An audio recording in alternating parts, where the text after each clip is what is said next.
దేవుని కోసం ప్రతిష్ఠించబడిన మనుషుల జోలికి మీరు వెళ్ళొద్దు. ప్రైజలా. పెళ్లి చేసుకోవాలంటే బోళ్ళంత మంది ఉంటారు.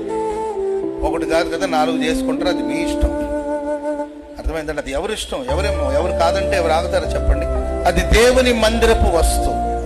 వాళ్ళు దేవుని చేత ప్రతిష్ఠింపబడిన వాళ్ళు, వాళ్ళు దేవుని కోసం ఏర్పరచబడిన వాళ్ళు. వాళ్ళ జోలికి మీరు వెళ్ళొద్దు. వెళ్ళి లేనిపోని శాపాలు తెచ్చుకోవద్దు.